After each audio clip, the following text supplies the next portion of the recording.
Hey there, soulmates. So much to talk about today. Does it feel like Friday to you? No. That was a hard no. It was a hard no. I said with all 10 toes. I don't know. I'm feeling Friday-ish today. No? Okay. Well, it is Tuesday. And as always, we have plenty to talk about with you. Thanks so much for joining the conversation. Another Byron Allen discrimination lawsuit against McDonald's, and Howard University reveals their 2023 commencement speaker. Welcome to FOXSOUL's Black Report. I'm Courtney Hicks. And I'm Nicordelai Corte. Plus, the investigation into the NFL and its workplace environment, and what Shirley Ralph is doing to help teachers. They're the stories that impact our people. We're going to bring you our news, our views, and our voice. So let's get into our top conversation for the day. The family of Jordan Neely is demanding justice and criminal charges for the man who fatally choked him on a New York City subway. This happened last week. Neely's family called out Mayor Eric Adams for his response to the incident, which they say was insufficient. During an interview, Adams refused to call the incident a murder and criticized elected officials who did. Neely's family also criticized the legal team of Daniel Penny, the man who choked Neely, for claiming that the chokehold was not intended to harm him. Witnesses say that Neely was not being violent or threatening before Penny attacked him. Despite a medical examiner's ruling of a homicide, Penny has not been charged with any crime. As the protests continue, I think the latest one I saw over the weekend, protesters were actually on the subway tracks. How dangerous is that? So that will tell you how passionate they are about this case and wanting some charges, wanting him to answer. And for Penny's legal team to say, well, he didn't intend to kill him.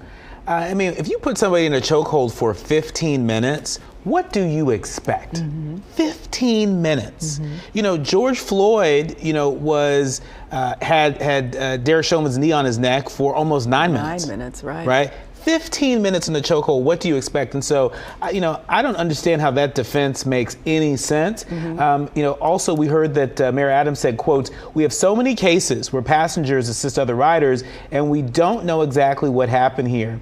And so we cannot just blatantly say that what a passenger should or should not do in a situation like that, and we should allow the investigation to take its course." Can we at least agree that while the investigation is taking course, that it's probably not a good idea for passengers to become judge and executioner on subway trains? Can we at least agree that putting a passenger into a deadly chokehold for 15 minutes to the point where they're lifeless is a problem? Is a problem. Mm-hmm. Is a problem. And we can even go, let's peel the layers back. And I know we don't have a lot of time on this, but let's talk about how and why Mr. Neely may have spun out of control, the background, as to why he was in the state that he was in. The murder of his mother and everything that was happening in his life to get him to that point. You can easily say, hey, has the system failed him to whereas he might have been some kind of threat? So, I mean, there is just so much to talk about with this case, and they're telling us to move on, and so I'm going to do just that, but we definitely have to stay on this. Absolutely. Well, over the weekend, a mass shooting at a Dallas area shopping mall left 8 people dead and 10 others injured. The assailant, Mauricio Garcia, had a social media profile filled with white supremacist and neo-Nazi ideology. The motive for the attack remains unknown, but the incident is among over 200 mass shootings recorded in the United States just this year. Just this year, reigniting calls for gun reform. President Biden has urged Congress to ban assault weapons, implement universal background checks, and end immunity for gun manufacturers. Courtney, we report on some sort of mass shooting incident, it feels like every single week. Mm-hmm. And we can't become numb to these real people that lived real lives, these young children that never had a chance to grow old, these families that were just at the mall, as so many of us often do, go to the mall to exchange a purchase or make a purchase. Little did they know that that would be the end of their life. Mm-hmm. And for folks out there that don't take white supremacy violence seriously, here is another real life example of the danger that white supremacy violence poses to so many of us in communities across the country. Yeah. This was the same white supremacy violence that we saw during the January 6th insurrection, that we have seen in case after case after case across the country. Even the FBI and the Department of Homeland Security have said that white supremacy violence poses a national security risk. And so why is it that there are so many members of Congress and so many elected officials on a state and local level that choose, Courtney, that choose to look the other way? And I mean, the families that have just been devastated. You have a 6-year-old orphan who lost her mother, her father, her brother. You have 2 young girls from the same family, 4th and 6th grade, who reports say those bullets from that high-powered rifle actually just destroyed their bodies. You have a security guard who was there, to protect and keep the order, if you will. You have a young lady just shy of her 28th birthday who also lost her life. So now these stories are coming out and these families are just crying out for change. And it is beyond heartbreaking. So yeah, there's that as well. And it just leaves you speechless. It really does. And we've got to move on here. The Congressional Black Caucus has been lobbying Senate Judiciary Chair Dick Durbin to end the tradition of blue slips that gives a single senator veto power over President Joe Biden's judicial picks. The Republican Party has been using blue slips to stall Biden's efforts to stock the federal bench. And the legislation gives GOP Governor Greg Abbott the power to reverse election results. The Black Caucus, along with a coalition of progressive groups, is turning up the heat on Senate Democrats to reform the blue slips policy. However, both Black Caucus members Cory Booker and Raphael Warnock share Durbin's reluctance to change the practice.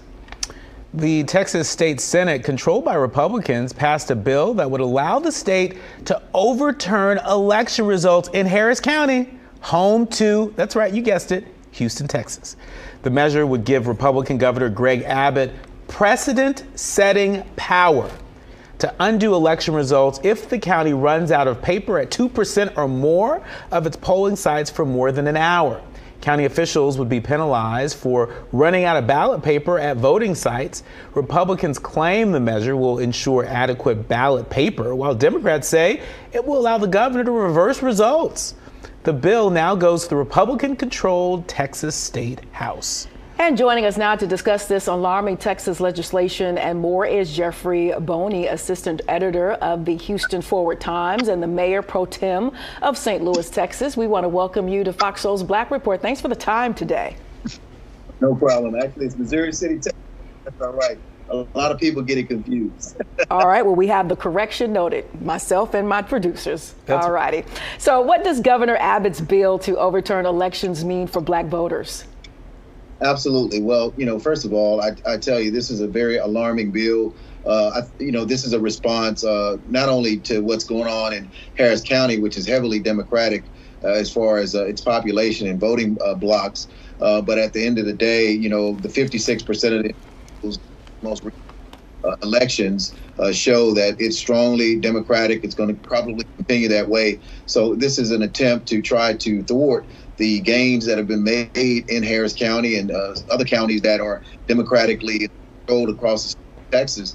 And so this would give, as it was stated earlier, unprecedented power to the governor to, all you have to have is a precinct chair or someone that is an election judge that may favor a particular party, such as the Republican Party, to say that they ran out of paper for the time frame that was indicated, or that is indicated in the bill, for the governor to just say, we have these allegations, just like the big lie that's been told and been pushed across the country from Donald J. Trump, the former president. So this is something that is very, very concerning to many Texans and many voters, particularly not just Democratic voters, but also Republican voters. You recently wrote an article for the Forward Times entitled, "Are You Paying Attention? Legislative Bills That Could Harm or Help African Americans in Texas." Can you tell us a little bit about some of the lesser known bills? Obviously, this bill is getting a lot of attention, but what are some of the lesser known bills that may harm Black folks that our soulmates should know about? Well, thank you for asking. One of the most important ones that I've been following and tracking and writing about several times this year since the beginning of the year is SB 23, Senate Bill 23, which is referred to as the creating a mandatory 10-year prison sentence for criminals committing gun crime. What this basically will do is it will impose a mandatory minimum sentence of 10 years to anybody who is caught committing a felony offense. And the verbiage in there is what's most concerning, because after it even passed 30-1 in the Texas Senate and now gone to the Texas House to be heard, for someone who actually uses a firearm or is exhibited. So that's the question. What exactly does used or exhibited mean if a judge finds that a firearm was used or exhibited? So to me, based off of the past legislation that's passed in the last Texas legislative session, which was the permitless carry bill, which gives everyone 21 and over the ability to get access to a firearm without having a license or any particular training.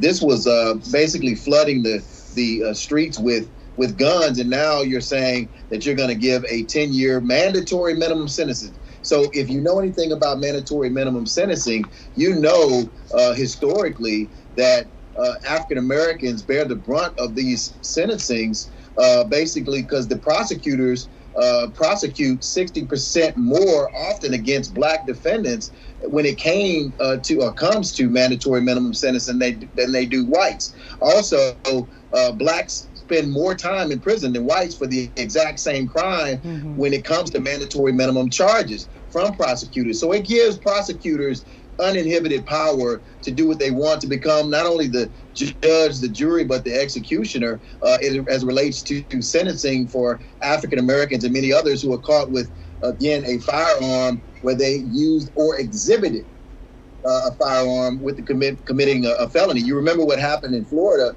with the young lady who went to jail on a mandatory minimum charge because she shot a warning shot in the air because of an abusive husband. So there's a lot to be concerned about with that one particularly. Sure. Let's shift a little bit, as we know you're a member of the Black Newspaper Association. So in your opinion, what is the Black press doing to keep Black voters engaged, especially in this season that we're in right now? Yeah, so, it's more than just voting and getting out to the vote. Of course, GOTV efforts are extremely important and need to continue, but it's also awareness, education. It's also being proactive, showing up to the state capitals, showing up at local, county, school board meetings, because there's so many things that directly impact you at a local level, not just the federal level. So many times we get caught up on the federal level conversations, whether it be president or some of these other higher level federal positions like senators, et cetera. But we have to pay attention to, the fact that this is a heavily a Republican controlled state now. It's trying to move into the purple direction, if not blue, and they're going to do any and everything in their power to try to hinder that movement. And so that's why with the statewide elections, the redistricting, the redrawing of the lines to try to make things a lot more favorable to electing Republican congressmen or state representatives or state senators is very, very important that the Black press continue to be on the front line, which we are, not only at the local levels of various cities, but also at the state level and the national level with Paper Publishers Association, which I'm a part of. We're constantly putting out content and encouraging people, not only nationally, but in their respective cities, in their counties, in their states, to pay attention to this legislation that could negatively impact you. One of the other bills, Bill 567, the Crown Act, just passed the Texas House overwhelmingly. Now to the Texas Senate to be heard. And so this is, of course, going to be a prohibition on natural hair discrimination, which came about because of two Black young men, who had AIDS in their hair, and they were denied the opportunity to graduate and walk on the stage, or they were forced into mandatory minimum, not mandatory minimum, but mandatory school suspension, in-house suspension. So these are very, very important bills that impact our day-to-day lives, and so it's important for us to stay on top of it. And I know the Black press is doing a great job of keeping the community informed. We just need to make sure everybody's reading the Black. Yeah, that we read. And that's why we have you here to remind us of the importance that the Black press has historically played and continues to play. Our thanks to Jeffrey Boney for joining us. Please come back again to Fox Soul's Black Report soon. We appreciate your time. Thank you. All right, 8 alleged fake electors in Georgia's 2020 election have agreed to immunity deals with prosecutors. The revelation comes as a part of an investigation into whether former President Trump and his allies committed any crimes while trying to overturn election results. The immunity deals were not disclosed, but the court filings show the 8 electors make up half of the 16 people who falsely declared Trump as the winner of Georgia's presidential election. Fulton County District Attorney Wendy Williams has indicated that criminal indictments could come between July 11th and September the 1st of this year, with Trump potentially being indicted. And Nicordelai, everybody we've talked to who's been following Ms. Vanny says it's going to happen. Well, I mean, it will happen. Well, this is a pretty significant development. The fact that there's not 1 or 2, but there are 8 folks that have been granted immunity deals. And so they're probably singing like larks right now. And who knows what they are telling local prosecutors in Georgia. But this cannot be good news, for former President Donald Trump, who is just facing a barrage of lawsuits. If it's not, the alleged rape suit that he has just, they just released a deposition video of him doing that. Yep. If it's not that, it's related to, January 6th. If it's not that, it's related to what's happening in Georgia. Of course, the Stormy Daniels case, and yet still he's still running for president. He he wants another run in the White House, and so. We'll continue to keep our eyes on this, but this case seems to be developing really fast. And I can't remember the last time I've seen a case like this where not 1, not 2, but 8 folks have been granted immunity. And I really feel like, Fulton County District Attorney Ms. Wendy Williams, she is walking this thing down, walking it like a dog down. And I believe that whatever she feels her office needs to do, they will do it. And probably even more disturbing information will come out, especially if these folks who are singing now, if we get to hear some of the lyrics. Case in point, it is going to kind of blow that whole situation up, and it will be interesting how it will affect his bid for the presidency. Yeah, I just hope that her case is not interrupted by Governor Brian Kemp of Georgia. There was a bill that was recently signed into law. We reported on it here that would create an oversight committee over the local prosecutor, and that could scuttle this investigation. So hopefully that's not the case. We shall see. Well, during the pandemic, teachers were some of the unsung heroes. They took on the challenge to not only educate students, but to also keep them interested in learning. So right here on Detroit's east side, Fox Soul Black Report headquarters, one local academy is using a house system inspired by the Harry Potter franchise to keep kids engaged. Fox 2's Josh Landon shows us it's an idea organizers hope will spread.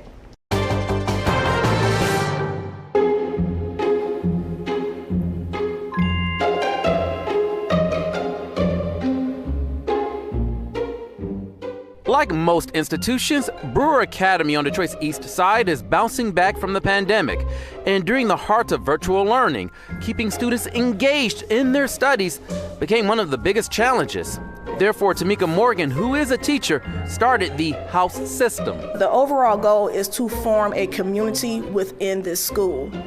We want students to feel loved. We want them to feel like they belong. Welcome to Hogwarts. You must be sorted into your houses. The concept is inspired by the Harry Potter movie franchise. Why is your Hogwarts house so important? And what does it say about you? Oh no. Okay, relax. There's no need to be worried. There's so much more to each house than what you may already know. With that same idea here at the school, there are 8 different houses for classes in 5th through the 8th grades. We have some Spanish names, we have some African names, and then we just pick symbols and meanings. We have mantras, we have mottos, we have hand signs, we have to make it personal for the students. And from their names and images to their meanings. We have a lot of hardworking students, so we have the House of Travail.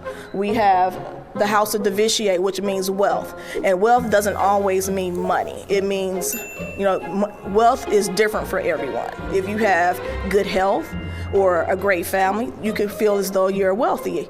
Good grades, strong attendance, to even the simple gesture of being kind to one another can earn each house points on the live school that frequently adds or deducts in this friendly competition. So what you saw here is another teacher in another class just gave points to some students, and then it rolls up. When a student gains points, individual points, those actual points actually go into their house as well. And clearly, the students are hooked. It pushes me to be a better student and even a better person as I represent Brewer Academy. Everyday life in school, I choose to stay close to my friends, try not to do anything bad towards my friends, just try to keep a good relationship and stay together with my friends. And out of school, I do the same thing with my family and my other peers, trying to keep a good bond and stay together with them. A small token for achieving excellence adds up to a prize, ranging from board games to electronics, but of course, with a bigger goal for the future. Helping them to have a voice in what they're learning is essential to, again, having our students present at school each and every day. Talk about rewarding good behavior. We love to see it. And it's an answer. It's a solution-based answer and strategy for these young people. That's right. Love it. Coming up, a major investigation into the NFL. That's right. We'll tell you what launched the entire thing and who's in hot water when we return. You're watching Fox Soul's Black Report.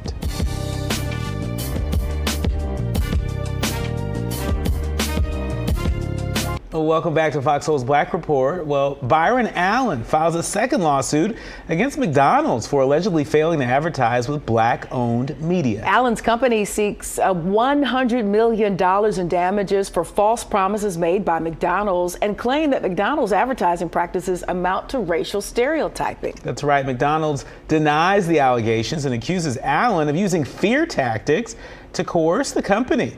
Allen's $10 billion federal lawsuit against McDonald's is still ongoing. Yeah, he is letting McDonald's have it. And this seems to be Mr. Allen's MO. At least, even if there's no success with these lawsuits, it at least continues the conversation. It perpetuates the conversation about how we are such huge consumers, yet they don't spend too much money on us in regards to advertising, in regards to investing in our communities, which is a part of his argument as well. You're right. And there have been a number of items that have been in the news of late with McDonald's at the center. John Rogers, who was on the board of directors at McDonald's, is no longer on that board of directors. And, McDonald's has some explaining to do that they haven't done. In addition to, black media not getting its fair share. And we've heard the Reverend Al Sharpton, among others, sort of call attention to this in recent weeks. In addition to that, there are a number of franchisees that are suing McDonald's and sort of alleging that, some of the stores that they have happen to be in areas that have challenges that other franchisees don't have. Yeah. And so there have been a number of issues in the news as of late with McDonald's at the center. And this is just the latest, probably one of the most high profile issues with Byron Allen at it again. Yeah, and it's really unfortunate. McDonald's is headquartered in Illinois. I spent about 12 years there, so I had an opportunity to MC a lot of their community programming that especially focused in on young people, and it was on point, and it really propelled a lot of young people into careers that they could have never imagined.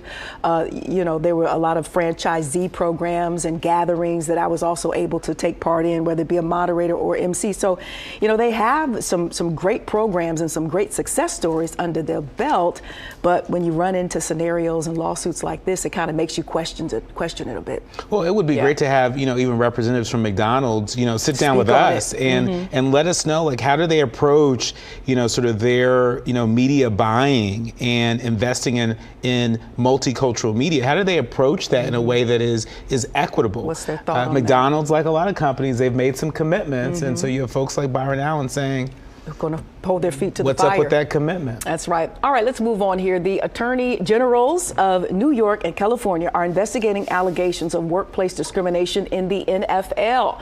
They have issued subpoenas to NFL execs as a part of an examination into the workplace culture at the league's corporate offices in both of those states. Now, this investigation focuses on gender pay disparities, harassment, and gender and racial discrimination.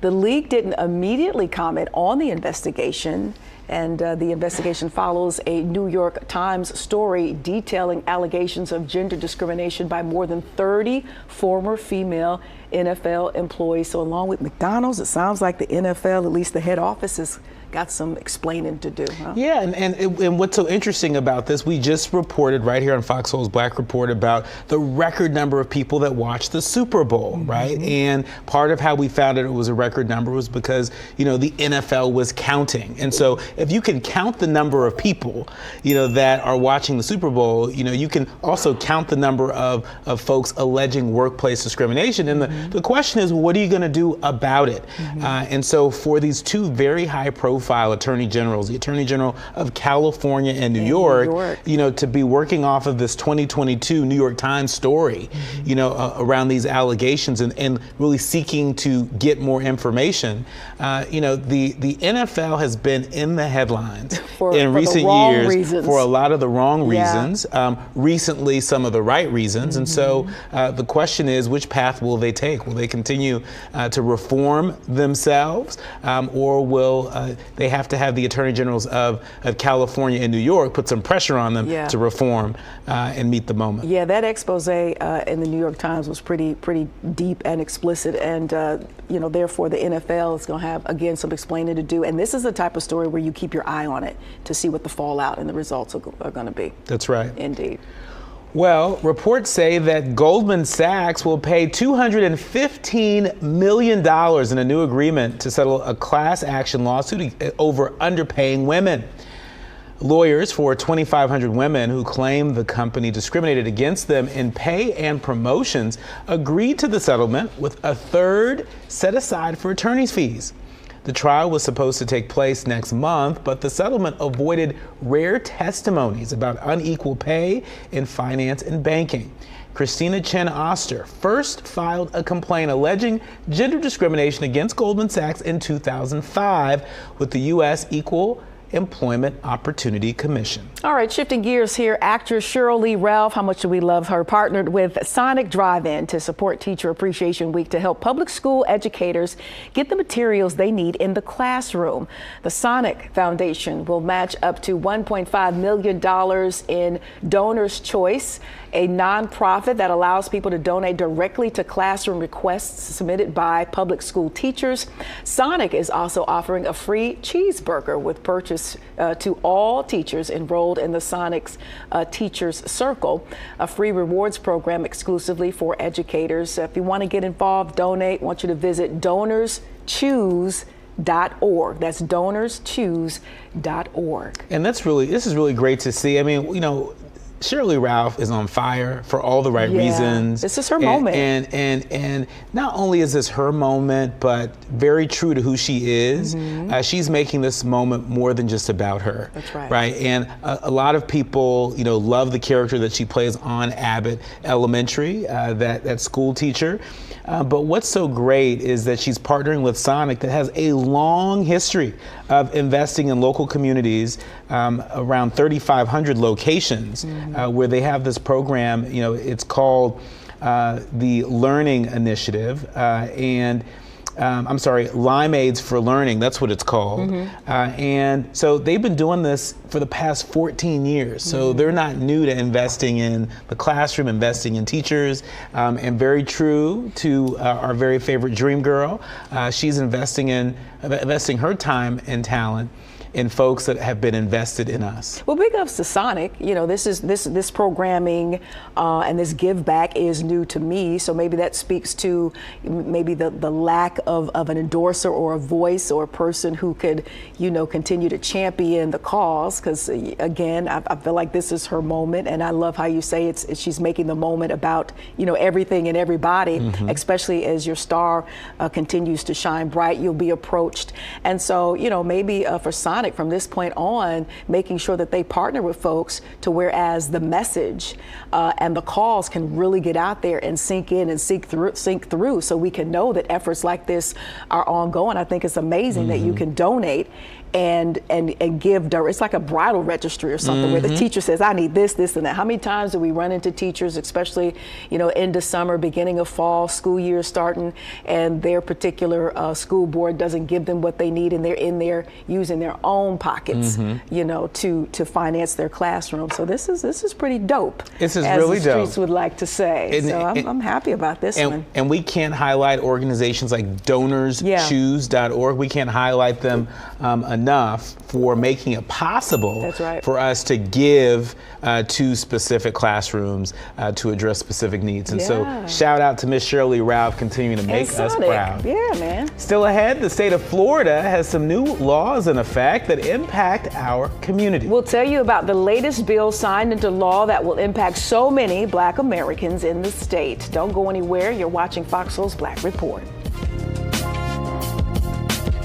Welcome back to FOXSOUL's Black Report. Well, President Joe Biden is expected to deliver the commencement speech at Howard University next weekend. The White House confirmed the announcement yesterday. Former President Obama was the last sitting president to give the address at Howard back in 2016. Yeah, Biden will also speak at the Air Force Academy's graduation ceremony as well. There he is on the screen. You know, and there are a lot of folks who are saying, well, but you know, Vice President Harris is an alum. Why is she not addressing Howard? I think we answered that question by saying the last Democratic president, at least, did speak at the commencement of Howard. And it's a pretty big deal when the president shows up at any university to speak. Absolutely. You know, listen, I lived down the street from Howard, did some time in D.C. as well. I have a lot of Bisons in my life, but Mother's Day weekend, trying to navigate that area in D.C. is tough. I mean, it is a tradition. It is something that is looked forward to. It's been ongoing for years on top of years, and you just know if you're a Howard graduating senior, Mother's Day weekend is on lockdown. And if you're a resident in that area, you also know that you probably want to get out of town or go visit somebody on the other side of town. So, you know, when you layer the president visiting onto that, it is going to be an amazing, logistical, interesting thing going on this weekend. But again, I think it's a good look. And I'm anxious to hear what he has to say, especially as he is looking to get back into the White House. Yeah, I think it raises the bar, it being Mother's Day weekend, number one, and then number two, you know, I think there are a lot of exciting commencement speakers out there. I hope the president seizes the moment to speak directly to Howard students, not over their heads, not, you know, an address to the nation, but, you know, for him to deliver a commencement address that meets the students of Howard where they're at. I think that's what people are expecting. But can also speak to the soulmates that are going to catch, you know, pieces of it across, you know, social media and maybe read an article or two or maybe even listen into it. So yeah, to the Howard, you know, students and faculty and dignitaries, but also it needs to speak to the soulmates. You need to sneak some messages into the soulmates who'll be looking in. We'll be listening. We sure will. All right, civil rights icon Fred Gray is receiving his flowers while he's still here. The NAACP's Legal and Defense Fund is honoring this trailblazer. He'll be presented with the NAACP Legal and Defense Lifetime Achievement Award for his work in fighting some of the most important legal battles in Black history. He is known as the, quote, Chief Counsel of Civil Rights and was most known for his work in the Supreme Court case that followed the Montgomery bus boycott. Gray is 92 years young. A Kansas City committee is declining to rename Negro Creek despite local outrage. Apparently, members could not settle on a definitive reason regarding how the body of water got its name as it was held It's held that title since around 1850. The committee also announced that they would not seek an updated description request from the U.S. Board on Geographic Names. Although the waterway will still be officially known as Negro Creek, the renaming committee does want to take action towards making the area more inclusive. Johnson County leaders have shared plans to distribute historic signs throughout the area. Well, don't act brand new now, residents of that area. You know, we're talking about a creek being named this back in 1850. I mean, we could probably guess why it was named that. Were runaway slaves being caught in that creek? Were babies being thrown to alligators, black slave babies being thrown to alligators in that creek? Is that a creek where they would take dead bodies or drown? I mean, come on, it's not far-fetched as to why this was called, you know, Negro Creek, and why the resistance to change it, just out of respect and for, you know, just to be humane and just thoughtful. Why the push and the resistance to not change it? I just think it speaks to where we still are, unfortunately, as a country. We're talking 1850, and we're going to fast forward to 2023. And you questioning why folks are outraged about the name of the creek? There ain't nothing else to say. You just did that. That's a mic drop right there. Boom. All right, so let's go to Florida with it. A bill has been passed to restore abandoned black cemeteries, while in Tampa, the city council is buying back one segregation-era graveyard. This after the city accidentally lost Memorial Park to a property flipper in a recent online auction, won with an $18,000 bid. The city then went back and purchased it for $100,000. One city council member says the purchase shows the city's commitment to the people who are buried there. 6,000 headstones are documented at Memorial Park, including veterans dating back to World War I. This comes as House Bill 49 to restore black cemeteries heads to Governor DeSantis's desk for his signature. Surprise, surprise, off to Governor DeSantis' You gonna hold your desk. breath for the I ain't gonna do it because I want to come right back here and deliver the news. You don't want to fall out. I'm gonna fall out, pass out, hit my head. Or God forbid, go on to be with the ancestors, holding your breath on that. You know, very interesting. And we've been talking a lot about stories like this as black folks, black residents have been unearthing these cemeteries that have been paved over, that have been wiped from, you know, records. And it is just so disturbing. And so, you know, I hope this bill passes. I hope he sees fit that a bill like this needs to pass so we can, you know, remember our loved ones and ancestors the way that everybody else has an opportunity to. I mean, if he supports it, it will be at odds with what his position has been, you know, and his lack of support for black history, right? I mean, you know, this is a black cemetery. We're talking about black folks in the cemetery. Right. And so, you know, again, ain't holding my breath, but you know what? We're always welcoming a miracle. Up next, that's what you're gonna need with him. That's right. Up next, could the queen of talk show TV be making a comeback?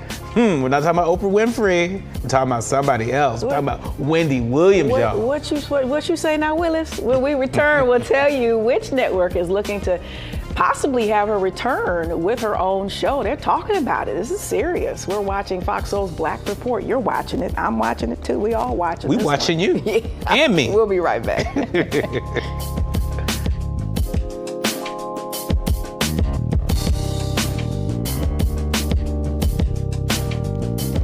Welcome back to FOXSOUL's Black Report. Well, LSU star Angel Reese is turning it up a notch for both fans and her haters. Not the haters. Posing in the latest Sports Illustrated swimsuit edition with that famous ring me pose made during her winning match over the Iowa Hawkeyes. Reese made headlines last month after that and her John Cena "You Can't See Me" celebration gestures made in the face of opponent Caitlin Clark circulated throughout social media, kind of prompting both criticism and praise.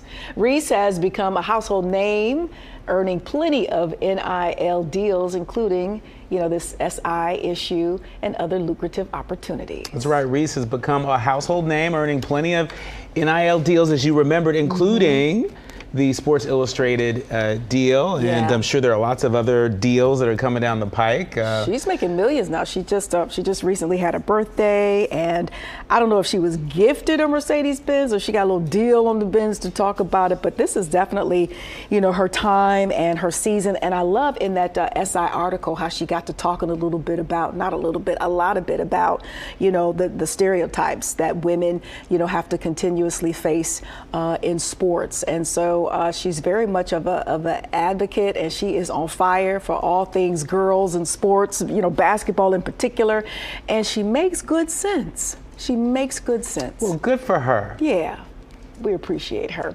All right, radio host Howard Stern made comments recently that black NBA players don't show him any love when he's courtside, and NBA star J.R. Smith is letting him know why. The former New York Knicks player said that many players and fans alike might not be aware of all of Stern's accolades given the generational gap. Smith tweeted over the weekend, "I'm sorry, but what basketball player listened to him? LOL.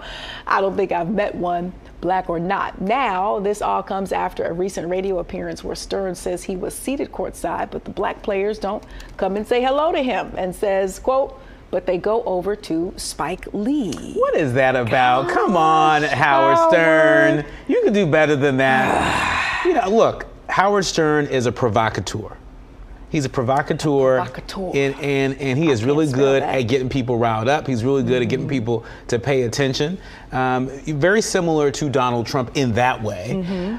But you know, maybe people just don't know you. Right? But that's JR's point. Yeah, and there is a generational gap. I mean, you know, I know who Howard Stern is. You know who Howard Stern is. But you know, if we polled, you know, a lot of younger folks, people that are 10, 12, 15 years younger than us, they probably don't know who he is. And you know, I hope I don't get in trouble for saying this, but I would assume Howard Stern isn't in his prime right now. So at the top of his game, this new generation either weren't born or were infants and would have no idea who he is. Now, culturally speaking, who don't know Uncle Spike? You know, where these movies have lived on and are iconic, and your parents are having you watching these movies by way of your parents passing them down to you. So that makes sense. But, you know, and a lot of people wouldn't know who Robin Quivers is. She has been Howard's co-host for years on top of years, 40 plus years, a black woman who has been by Howard's side through all of it.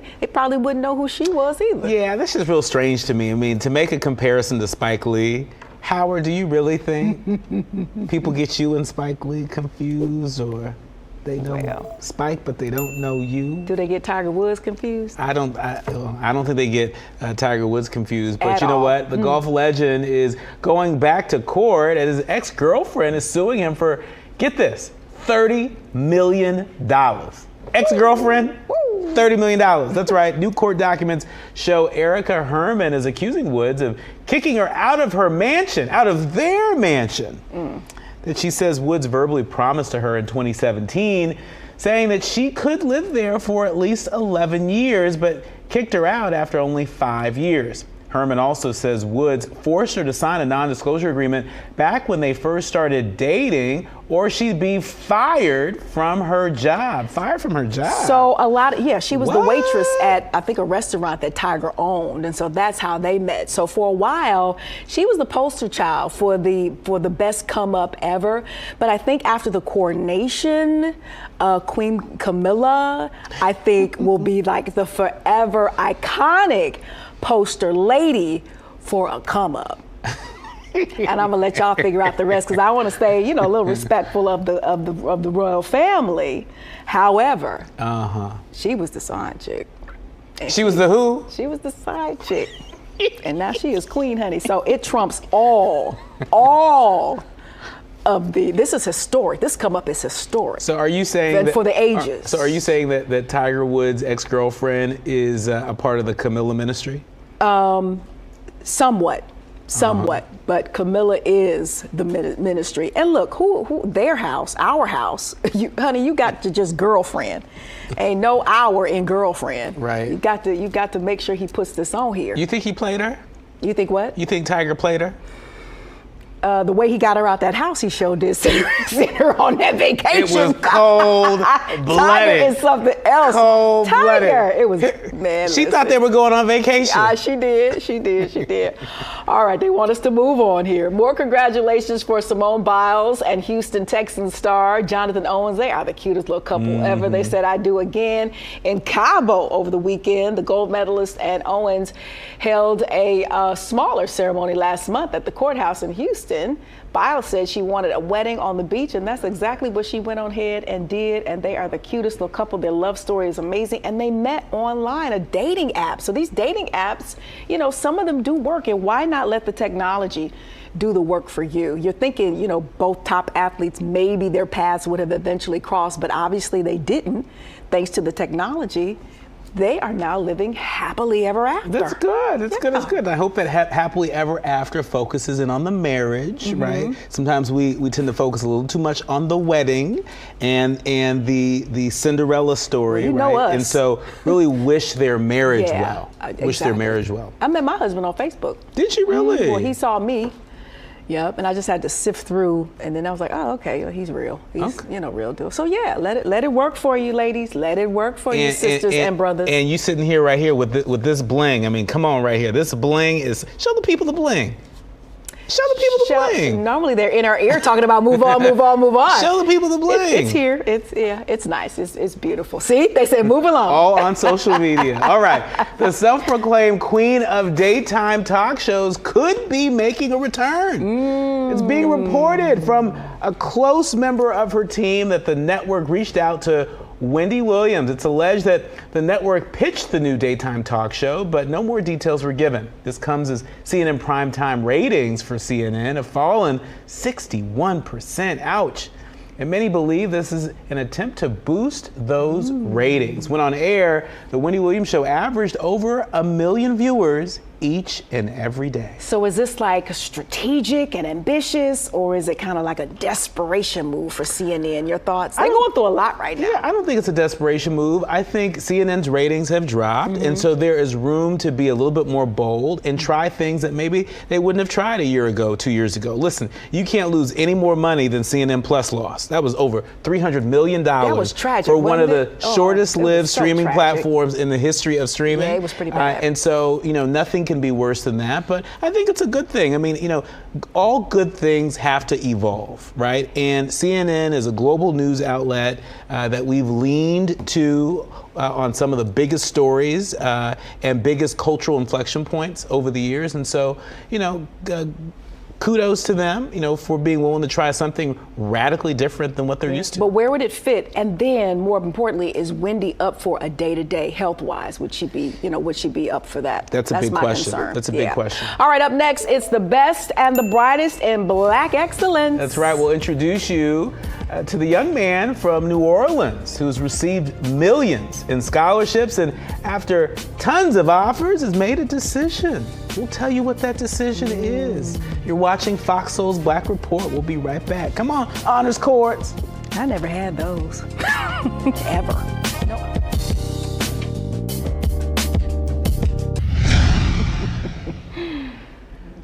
Welcome back to FOXSOUL's Black Report. In today's Black Excellence, we recognize New Orleans High School senior Dennis Barnes. So kind of like a follow-up story here. Dennis, who has already received millions in scholarships, has finally made a decision on where he's attending college this fall. Drum roll, you please. Ready? He has chosen the Ivy League's Cornell University in upstate New York, majoring in computer science, and then he's going to later move on into practicing software development. That's right. Dennis says he decided on Cornell because of the school's renowned engineering program and his desire to live in New York. Before the break, I was saying, you know, you were talking about, look at all those honor cords. I just had a chain, like a necklace around my neck during graduation. I was a lazy student and I wanted to just get finished. So I came out of high school with a 2.5. But what helped me get into school was I did well on the ACT, which proved I was a lazy student.